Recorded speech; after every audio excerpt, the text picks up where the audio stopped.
क्या नाम है सर आपका? मेरा नाम विजय राय। किस समस्या निराकरण को लेकर आज आप रीवा कलेक्ट्रेट आए हुए हैं? हम लोग जो है वो रीवा सीधी सिंगरौली जी जो 4 लेन निकलने वाली है और उस पर कार्रवाई हो रही है, उससे संबंधित हम लोगों को कुछ समस्याएं हैं, उसी को लेकर के यहाँ आए हैं। कैसी समस्याएं आ रही हैं आपको?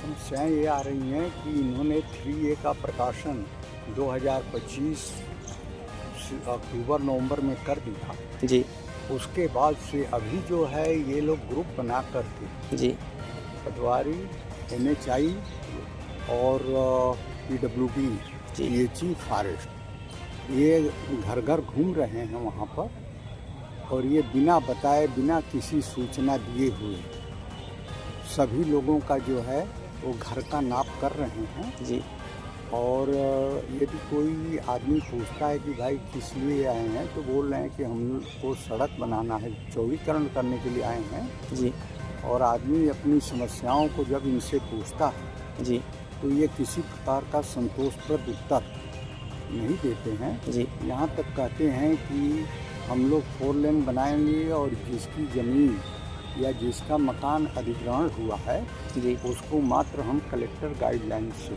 जी पैसा देंगे जी और कोई भी उसको लाभ नहीं देंगे। जी हमारा ये कहना है कि एक तो हम लोगों को किसी प्रकार की सूचना नहीं दी गई। जी जब ज़मीन की नाप की गई या ज़मीन का तरमीम किया गया कि रोड में कितनी ज़मीनें जा रही हैं, वो किसी को बताया नहीं गया। जी दूसरा जो है, बिना सूचना के ये लोग जा रहे हैं और बिना लोगों के, जो वहाँ पर आदिवासी, हरिजन, व्यवसायी या मजदूर या किसान हैं, बिना उनकी सहमत के ये लोग सारी कार्रवाई कर रहे हैं और उनकी समस्याओं का समाधान नहीं कर रहे हैं। जी तो ये प्रक्रिया बिल्कुल अनुचित है कि बिना नोटिस दिए हुए आप सारी भू अर्जन की प्रक्रिया करें और यह न बताएं उनको इसलिए आए हैं या आपको इसके एवज में क्या हो सकता है लाभ।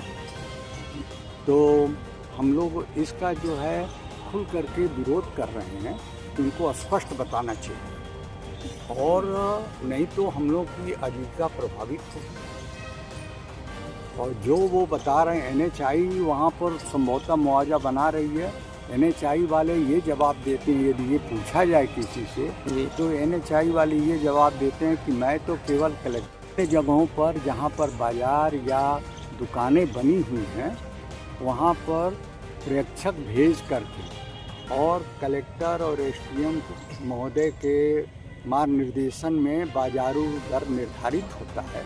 लेकिन हमारे खड्डा खामा में इस प्रकार की अभी तक जो है कार्रवाई हम लोगों के सामने प्रकाश में नहीं आई। तो क्या आपके गांव में अभी तक किसी को नोटिस प्रशासन के साइड से नहीं दी गई है? आज तक नहीं दी गई नोटिस किसी को भी, और अपने मनमानी ढंग से ये लोग पूरा काम कर रहे हैं जी। और केवल जब ये होने जा रहा है तो उसको बुलाते हैं या उसका घर खुलवाते हैं, घर देखते हैं और उसका वीडियो बना लेते हैं कि ये यहाँ उपस्थित है और उसकी प्रेजेंस बता देते हैं। बाकी रिटेन में आज तक उनको कोई जो है वो सूचना नहीं दी गई है।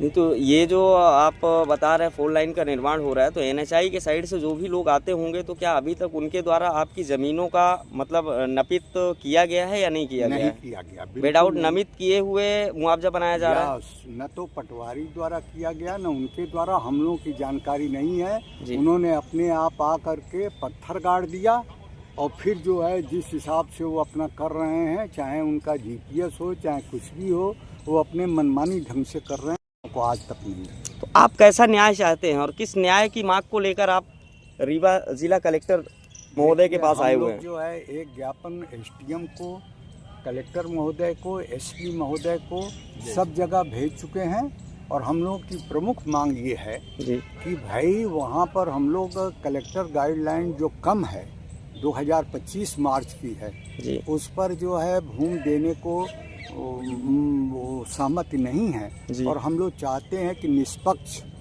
कलेक्टर महोदया या SDM साहब कोई दल बना करके वहाँ पर निरीक्षण कर ले हम लोगों के समक्ष जी कि अगल बगल लगभग 100 दुकानें भी बनी हुई हैं टोल प्लाजा और नहर के बीच में दोनों तरफ।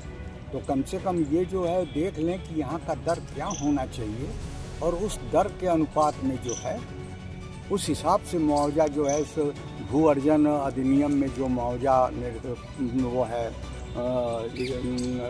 प्रेस्क्राइब है उस हिसाब से मुआवजे का निर्धारण किया जाए। क्या नाम लिखते हैं सर आपका? संजय कुमार तिवारी। किस निराकरण को लेकर आप जिला कलेक्टर महोदय के पास आए हुए हैं? ये रोड ही क्यों चल रहा है जी इसी निराकरण के संबंध में चले हैं जी जो हमल मौजूद तरीके से चल रहा है जी। ये रकबा कितना जा रहा है, कितना मुआवजा मिलेगा, तो हम लोग पूछते हैं कि इसका मुआवजा क्या है, कैसा क्या मिलेगा। वो बोलते हैं कि वो बाद में बताएंगे, दिन में बताएंगे। मतलब आप लोगों को किसी चीज़ की जानकारी नहीं दी जा रही है? नहीं है, कुछ बताया जाए ताकि हम लोगों को लगे कि ज़मीन हमारी कितनी जा रही है, हमको कितना मुआवजा मिलेगा, क्या होगा, क्या गाइडलाइन है। तो कलेक्टर की जो गाइडलाइन है 380 रुपये बोल रहे हैं हेक्टेयर में, वर्ग मीटर में है जी। तो उसका हम लोग जानना चाहते हैं कि वास्तविकता है कितना मिलेगा हम लोगों को मुआवजा। जी तब तो ऐसा कुछ किया जाए नहीं। हम लोग एक विरोध कर रहे हैं जी और सर न्यायालय से मांग करेंगे कलेक्टर महोदय से जी कि मौके में आके देखा जाए और मूल बाजार वहाँ देख के तय किया जाए, फिर उस हिसाब से हम लोग को मुआवजा मिले तो हम लोग साथ में रहेंगे, हम लोग विरोध करेंगे। मतलब आप लोग का कहना है कि वहाँ की जो ज़मीनें हैं उसका जो मार्केट वैल्यू निकलता है उस आधार पे आप लोग को मुआवजा दिया जाए? हम लोग को मुआवजा दिया जाए और हम लोग और वहाँ अपना कृषि भूमि भी है, व्यावसायिक भूमि भी है, प्लाटिंग भी हो रही है। उस हिसाब से जो मार्केट वैल्यू है खड्डा की और खामा की लगाई गई है वो बहुत कम है। तो हम लोगों को मांग ये है कि जो भी हो कार्यवाही वो पारदर्शिता के साथ हो, है ना। किसानों को, व्यवसायियों को उनको अवगत कराया जाए कि कितनी लैंड ले रहे हैं और मुआवजे का जो हो तो उसको पारदर्शिता किया जाए, है ना। मेन हम लोगों को जमीन रोड निर्माण हो, हमें कोई दिक्कत नहीं है। मुआवजा जो हो मार्केट वैल्यू के हिसाब से यथाउचित दिया जाए जी, है ना। हम लोग जमीन देने के लिए तैयार है, मुआवजा हम लोगों को यथाउचित मिले।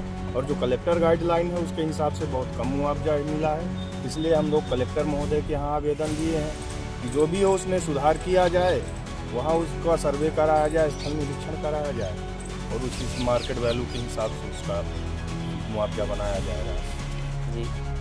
जो अलग लोग हैं उनका तो अलग मुआवजा बनना चाहिए। जिसका घर कमजोर बना है जी उसको उस हिसाब से, और जो मजबूत बनवाया, जैसे फर्नीचर लगवाया जी तो उसका सबका टाइल्स वगैरह का जी इतना मुआवजा उसको बनना चाहिए जितने में वो संतुष्ट हो जाए। और गवर्नमेंट के ऐसे नुमाइंदे हैं जी जो भाग रहे हैं जी वो तो धमकी भी देते हैं और दादागिरी भी करते हैं।